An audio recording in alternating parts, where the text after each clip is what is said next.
Voltamos a estar consigo. Esta é a segunda vez desta semana que estamos de volta com o Bíblia Fala.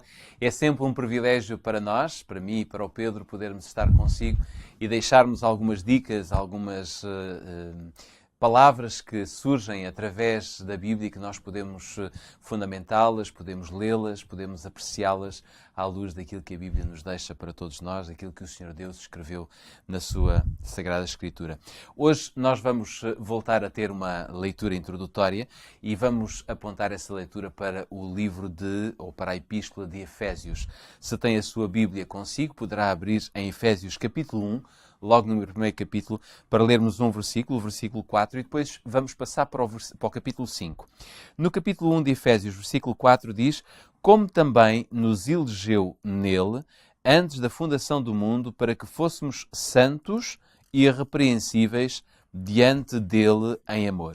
E se formos ao capítulo 5, nós iremos ver nos versículos 25 a 27 o seguinte. Capítulo 5 de Efésios 25 a 27 diz: vós, maridos, amai as vossas mulheres, como também Cristo amou a Igreja e assim se entregou por ela, para a santificar, purificando-a com a lavagem da água pela palavra, para a apresentar a si mesmo Igreja gloriosa, sem mácula, nem ruga, nem coisa semelhante, mas santa e irrepreensível.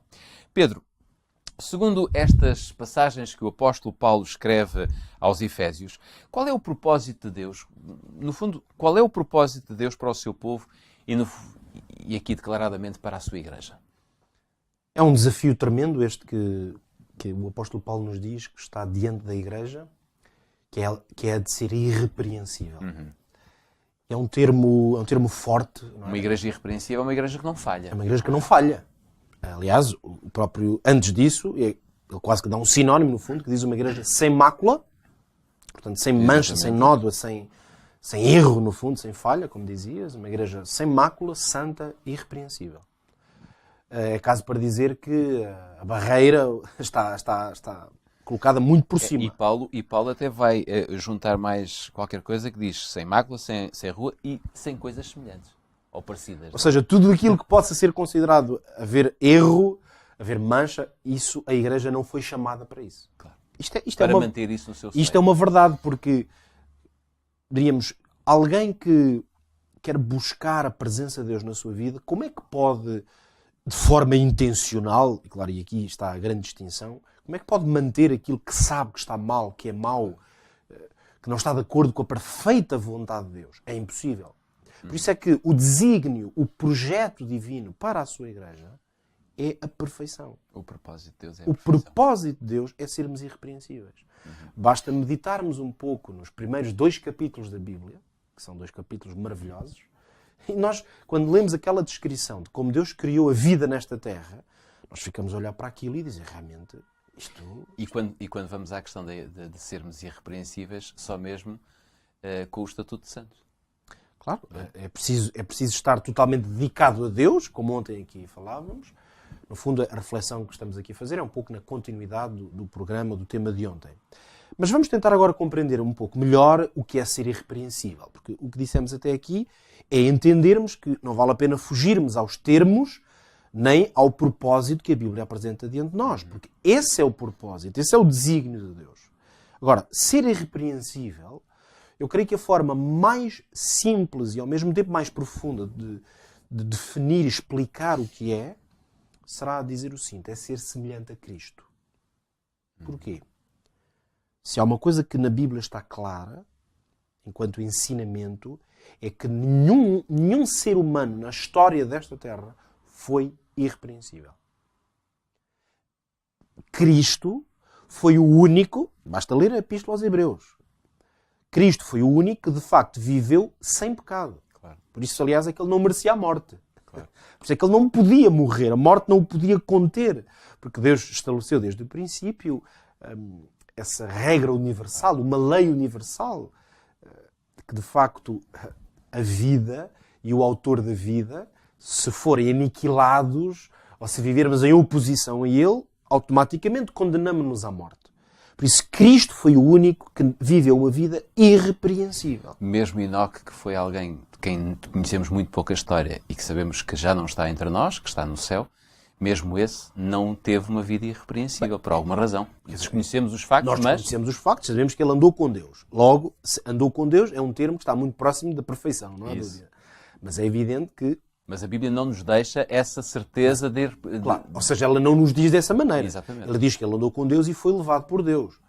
Não está lá explicitamente a dizer, este foi um homem perfeito, irrepreensível, e portanto não podia morrer.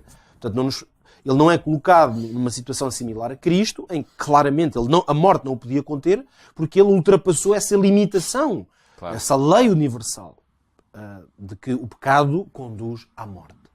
Por isso, ser irrepreensível é colocar Cristo como a fasquia. É ser semelhante a Ele. Então, nós podemos claramente resumir esta ideia dizendo que se Cristo foi o único ser irrepreensível, então, se a Igreja é de Cristo, isso é o que o Novo Testamento diz, a Igreja é de Cristo, o próprio Jesus disse que vou fundar a minha Igreja. E a Igreja somos nós. A Igreja somos nós. Portanto, a Igreja, se é a Igreja de Cristo, então o propósito dela é ser igual a Cristo. Claro. Por isso é que o sentido de ser santo e irrepreensível não é uma espécie de buraco no qual nós ficamos aflitos porque temos agora uma coisa que nunca na vida vamos conseguir. Não é uma caixa fechada. Não é uma caixa fechada, é uma evidência. Se a Igreja é de Cristo e Cristo foi perfeito e irrepreensível, Cristo deixou a Igreja para ela o imitar, para ser semelhante a Ele. Esse é o propósito essencial da Igreja. Portanto, nós podemos concluir que mesmo, nós só lemos este texto, uma questão até de tempo, mas a diversidade de informação que no Novo Testamento nós encontramos sobre este assunto mostra-nos claramente que a irrepreensibilidade, a perfeição, a santidade dos crentes não está no facto de eles serem eticamente perfeitos. Quer dizer, serem capazes de se comportar e de fazer escolhas que são sistematicamente e sempre certas. O contexto de ser irrepreensível é o de que adotam uma postura de seguir o exemplo de Cristo. E, portanto, estamos a falar de um caminho, de um processo, mais uma vez, repetimos, mais do que propriamente um estado. E mesmo se esse processo pode ser, às vezes, até com alguma queda, aquele que é irrepreensível reconhece o erro. Ele reconhece o erro, ele também é aquele que tem a capacidade de perdoar, mas ele também não coloca a fasquia mais baixa. Claro. Ele não vai dizer sejam semelhantes a um homem, a um pastor, a um irmão. Não, a semelhança é com Cristo. Claro. Portanto, por isso é que repara que o contexto no qual essas palavras de Efésios 5, o Paulo as escreveu, é um contexto até, embora ele faça uma espécie de parênteses mais teológico para a Igreja, o contexto é muito terra a terra. Ele está a falar, o capítulo 5 de Efésios é sobre as relações maritais.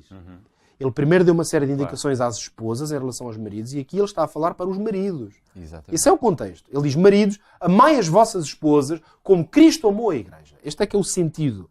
Portanto, é um conselho muito prático. E de forma irrepreensível. Por isso, o que ele está a dizer é que os maridos têm que amar as esposas de forma irrepreensível. Claro. Se quisermos ser fiéis ao contexto. Ele usa a Igreja como uma espécie de parênteses ou uma ilustração para dizer a semelhança do amor, o exemplo da maneira como vocês devem tratar e amar as vossas esposas, vocês encontram o exemplo perfeito, está em Cristo. Claro. Que amou a sua Igreja desta maneira e fez tudo o que podia para que ela fosse irrepreensível. Então, Cristo, Ele sim fez tudo o que estava ao seu alcance para a Igreja tenha a oportunidade de ser perfeita e irrepreensível. Por isso, nós, como é que vamos responder a alguém que fez isto? É buscando essa santidade. Eu termino dizendo isto. Paulo começa, por exemplo, a carta aos Coríntios, chamando à Igreja de Corinto aos santos que estão em Corinto. Mas se nós lermos a carta, percebemos que eles não eram... De santidade tinham muito pouco. Não eram eticamente perfeitos, no sentido que viviam uma vida sem qualquer falha ou mancha, ou mácula, como dizia aí. Eles não viviam essa vida, mas Paulo chama-lhe santos. Claro. Porque a Igreja, ainda que não esteja a viver, todas as pessoas a viverem exatamente a semelhança de Cristo, a Igreja potencialmente ela existe para alcançar esse propósito. Claro. E por isso somos chamados santos, somos chamados ou exortados a viver esta experiência de ser irrepreensíveis, porque o nosso exemplo é Cristo. Claro. E como Cristo viveu assim, nós é assim que vamos tentar viver. E essa experiência de sermos irrepreensíveis tem que ser sempre conduzida pelo Espírito de Deus.